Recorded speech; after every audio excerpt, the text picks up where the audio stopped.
नमस्ते। ये controversial video है कमर चिमा का ऑन पाकिस्तान एंड रेडिकल इस्लाम। इसका मानना है कि रेडिकल इस्लाम ने पाकिस्तान को बर्बाद कर दिया है और पॉलिटिक्स और रिलीजन को अलग रखना चाहिए, क्योंकि जिस तरह भारत ने रिलीजन को अपने पॉलिटिक्स से अलग करके हर एक देश के साथ जिस तरह से वो रिश्ता रख रहा है, स्पेशली विद इज़राइल, तो इनका कहना है कि पाकिस्तान को भी इज़राइल से संबंध बनाना चाहिए। तो आप इनकी बातें सुनिए, इसके बाद मैं इसकी समीक्षा करता हूँ। ये कैसे हुआ कि इंडिया एक अगर नॉन मुस्लिम कंट्री है और वो अरबों का भी क्लोज लाया है, जो अरब जिनको अरबियों को हम अपने भाई समझते हैं, और जो अरबी हैं वो इसराइल के करीब हो गए हैं। अच्छा, इंडिया की जो फॉरेन पॉलिसी है वो अलाइन कर गई है अरब वर्ल्ड के साथ, जबकि पाकिस्तान की फॉरेन पॉलिसी ना इंडिया के साथ अलाइन, बायलैटरल हमारे ताल्लुकात खराब है, इसराइल को हम रिकग्नाइज नहीं करते, मानते नहीं। उसकी मैं वजूहात बताता हूं जो कि हमारी कोताहियां और कमियां। और तीसरा, अरबों से भी हम पीछे हट गए। जो पहली वजह जो मुझे समझ आती है और जिसने सबसे ज्यादा नुकसान पहुंचाया मुस्लिम उम्मा को, वो है रेडिकलाइजेशन। हमने इतनी ज्यादा अपनी आबादियों की, पॉपुलेशन की, नॉट जस्ट पाकिस्तान मैं पूरे मुस्लिम वर्ल्ड की बात कर रहा हूं, इतना ज्यादा रेडिकलाइज कर दिया, ये कह कह के कि जी इस्लाम को खतरा है, यहूदो नसारा जो है वो हमारे दुश्मन है और इनके साथ तो हम बैठ नहीं सकते, इनके साथ खा नहीं सकते, इन पे हम ट्रस्ट नहीं कर सकते और इनके ऊपर एतबार नहीं करना। इतनी रेडिकलाइजेशन कर दी कि जब आज मुस्लिम दुनिया के अंदर वही अरब रियासतें ये समझ रही हैं कि पाकिस्तान को वो साथ में लाना चाहती हैं कि हम इसराइल के साथ वो पाकिस्तान रिकग्नाइज करे, तो पाकिस्तान के अंदर तो ये बहस भी नहीं हो सकती।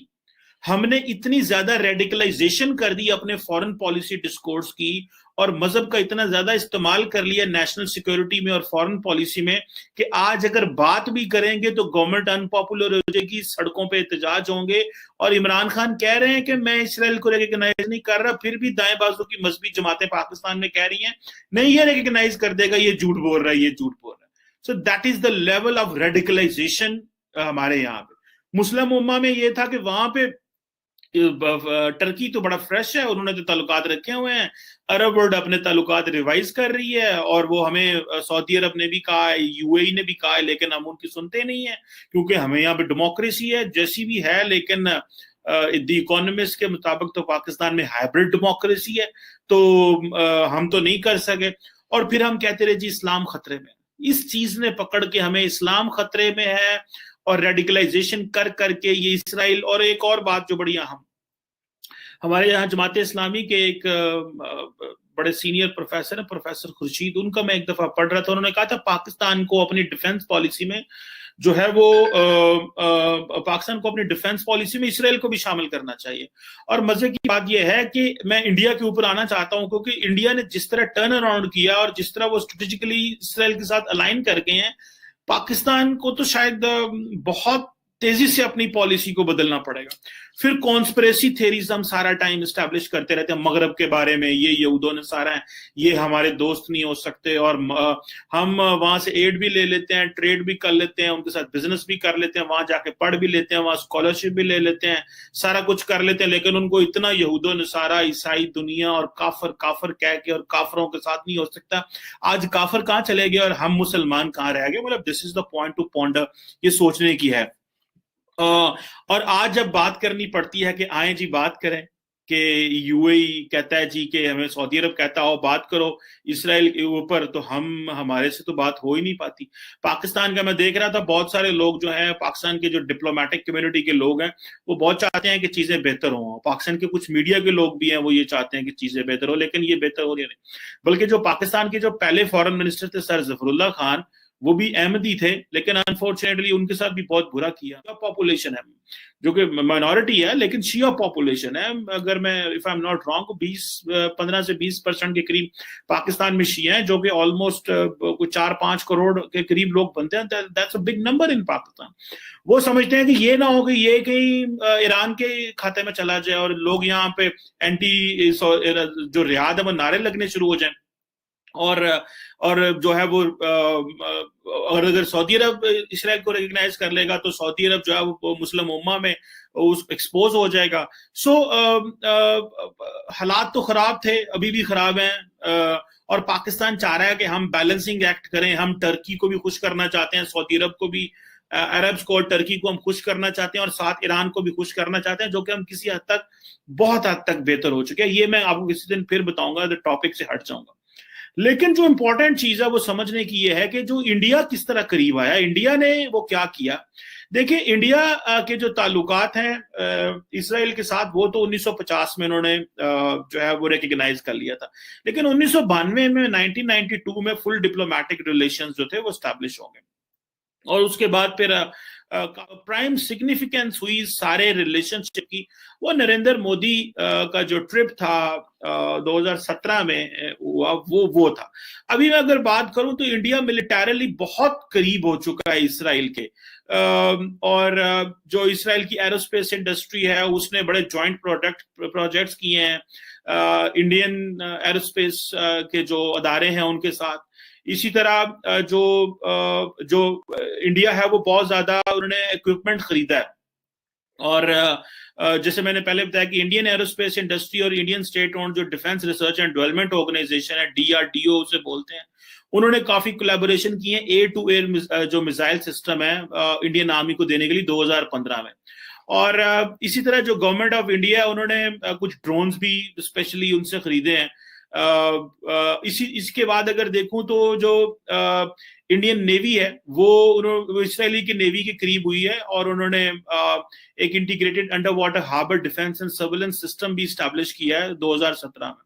2014 में जो है वो ये एक और डील में पहुंच गए जिसमें इसराइल और जो इंडिया की जो डिफेंस मिनिस्ट्रीज हैं उन्होंने इसराइली जो राफेल एडवांस डिफेंस सिस्टम है उसका जो कॉन्ट्रैक्ट हुआ, लेकिन वो भी चीजें चल रही हैं। इस तरह अगर इंडियन आर्मी जो मिलिट्री है उन्होंने बहुत ज्यादा एडवांसमेंट करके जो इसराइल के बने हुए surface to air Python and Derby missile system है जो कि वो उनसे ले लिया। अब अगर देखा जाए कि फिर इंडिया ने कुछ डॉग्स, स्पेशली डॉग्स रिक्रूट किए जो कि जिनका काम होगा ट्रेन करना, अटैक, स्निफिंग और बॉम्ब ड्रग्स एंड क्रिमिनल्स को ट्रैक करना। सो बेसिकली मिलिट्री कोऑपरेशन बहुत ज्यादा है। और अच्छा, इंडियन आर्मी ने क्या किया हुआ है कि उन्होंने इसराइल के बने हुए comprehensive integrated border management system जो है वो इक्विपमेंट जो है जिनको CIBMS कहते हैं वो इसराइल से ले लिए हैं, और वो सारे वो जो पाकिस्तान की फेंस के ऊपर लगाए हुए हैं कैमरास और वो सारा मॉनिटर करते रहते हैं। सो तकरीबन ये 63 किलोमीटर 6300 किलोमीटर की जो है वो फेंसिंग वो करेंगे बांग्लादेश के साथ, पाकिस्तान के साथ और ये सारे एरिया में। और इसी तरह अगर देखा जाए कि इंडिया ने पार्टिसिपेट किया था Israel blue flag military exercises, और फिर चाइना की वजह से भी एग्रीकल्चर में बड़े स्ट्रॉन्ग कोऑपरेशन है दोनों का है। फिर मोदी के जो विजिट थे और फिर उसके बाद जो prime minister Netanyahu in India है, तो बहुत ज्यादा कुर्बत डेवलप हो गई। अब एक तरफ देखना यह है कि हमारी रेडिकलाइजेशन है, हमने मुस्लिम उम्मा का पहले प्रेशर लेके अरब वर्ल्ड के साथ लेके हम उनके करीब हो गए, और फिर हमने इतना रेडिकलाइजेशन डिस्कोर्स कर लिया अपना ज्यादा कि हमें आज अगर हम सोचें कि हमने इसराइल के इसको रिकग्नाइज करना चाहिए कि नहीं करना चाहिए तो हम ये बहस भी नहीं कर सकते। पॉलिसी को मजहब के एंगल से नहीं सोचना, बायलैटरली सोचना है। हमने फॉरेन पॉलिसी को इस एंगल से सोचना है कि उसमें रैशनैलिटी है, उसमें चीजें किस तरह ग्रो कर सकती हैं, हमें फायदा क्या हो सकता है। आज अगर हम मिडिल ईस्ट में ममालिक के साथ ताल्लुकात को बैलेंस कर रहे हैं, और बहुत हद तक अल्हम्दुलिल्लाह पाकिस्तान बैलेंस करने में कामयाब हो गया है, ठीक है ना जी। लेकिन हम उनके ताल्लुकात में बैलेंस होते, लेकिन हम अपने ममालिक को कश्मीर के ऊपर नहीं ले सकते। हम सऊदी अरब की जो मदद है वो कश्मीर डिस्प्यूट पे नहीं ले सकते। So that is the level of integration of Pakistan and Saudi Arab और बाकी अदर। लेकिन उधर जो इंडिया है वो that is so much close to Israel। सारी अरब वर्ल्ड इसराइल के करीब जा रही है, इंडिया इसराइल और अरब वर्ल्ड के करीब जा रहा है। So India is getting a natural partner with the Arabs and the Israel, and we are outside the block. हम उस ब्लॉक से बाहर इसलिए होते जा रहे हैं कि हमारी पास इतनी ऑप्शन नहीं है और इतनी चॉइस नहीं है कि हम अपनी फॉरेन पॉलिसी को रैशनली चला सकें। सो हमें ये सोचना पड़ेगा कि हमें कैसे जाना है। अगर मुसलमान सारे ताल्लुकात बना सकते हैं इसराइल के साथ, तो हमें क्या मसला है? हमारे कौन सी उनसे लड़ाई है, या हमारा उन्होंने क्या नुकसान किया हुआ? That is what I believe is important to be understood and important to be taken into the consideration by the political elite. और ये जो मौलवी हैं हमारे इस्लामिस्ट जो हैं, इनको थोड़ा साइडलाइन करना पड़ेगा आहिस्ता आहिस्ता, वरना तो हमने जितना मजहबी मजहब चीजों में कर दिया हुआ है, अब हम कोई भी फैसला करेंगे तो वो हमारे लिए वबाले जान है।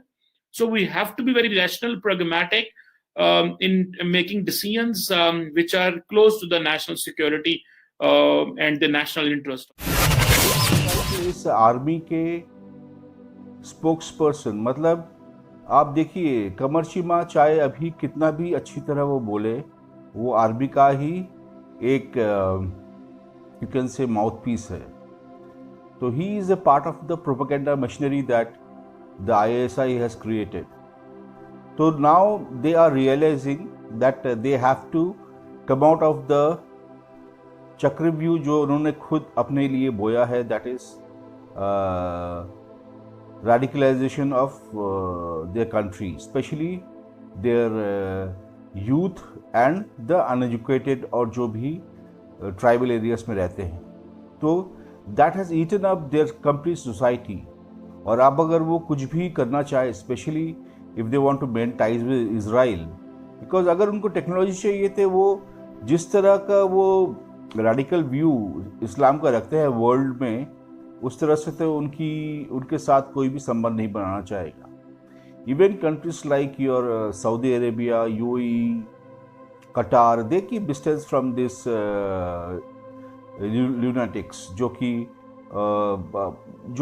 which has become a kind of a mad kind of a belief that these people have, that Islam is going to rule the world again, and वो पूरा वर्ल्ड को इस्लाम से they will get rid of all the जो काफिर बोलते हैं। तो this पर उनका देश ही बना था धर्म के नाम पे, और Islam is a religion of politics. So it's going to be a big difficult task for them. It will not happen, कभी होगा भी नहीं, because यहाँ पर you are using politics to spread your religion। और कितने हिंसा के साथ तो उन्होंने हर जगह पहले कितने हजारों साल रूल किया है, तो उसका तो खामियाजा भुगतना पड़ेगा। और जो उनकी देश की जो सोच है, जिस तरह से उन्होंने आतंकवादी को प्रोत्साहित किया है, और उसको वो छोड़ना भी नहीं चाहते, और दूसरे मुंह से ये बात भी करना चाहते हैं कि radical Islam is a ban for the country. It is not right. तो they have to clean up the whole system, and it is a big drastic process. 50 साल तक तो पाकिस्तान इसके अंदर से नहीं निकल पाएगा, उसके लिए बहुत ही मुश्किल है। आप क्या सोचते हैं अपने कमेंट में लिखिए, और अगर मेरे चैनल में नए हैं तो प्लीज़ सब्सक्राइब करिए, क्योंकि इस तरह के वीडियो लाने में प्रोत्साहन मिलेगा अगर आप सब्सक्राइब करते हैं। धन्यवाद, थैंक यू।